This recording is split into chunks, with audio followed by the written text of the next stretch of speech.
olsan. Gözlerim yolda kaldı.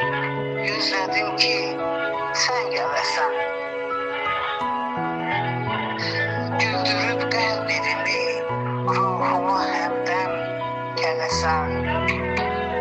Gecenin kiprinde eylemişem dam gelesən.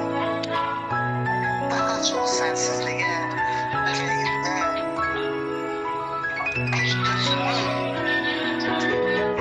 daha yeri sökülünce yuhum olacak gelesən.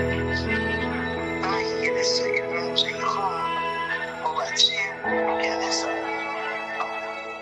Bir senin yokluğuna yürek susur, dil darıxır. Bir senin yokluğuna yürek susur, dil darıxır. Payız gelir, çənəmə şaxta düşür, gül darıxır. Yollara həsrət yağır, zaman keçir, il darıxır.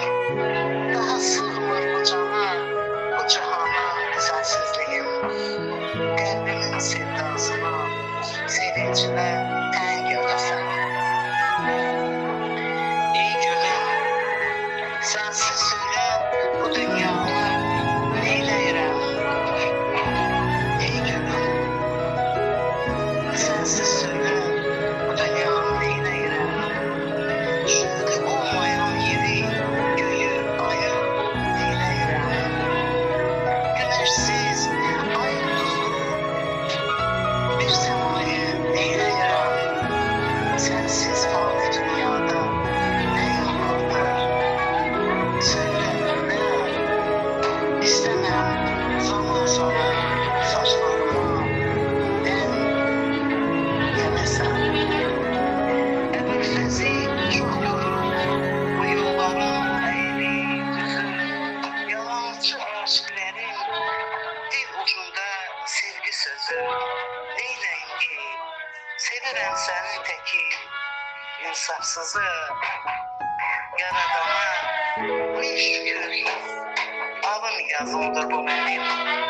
Yok olan sensizliğim iyi bir kandan gelirsen. Ebürfezi çok yorur bu yolların eğri düzü. Yalancı aşklerin dil ucunda sevgi sözü. Neyleyim ki sevirəm senin teki insafsızı. Yaradana şükür alın yazıldı bu benim. Yok olan sensizliğim iyi ki kandan gelirsen. Elmadan bitti ben Züleyha Aziz.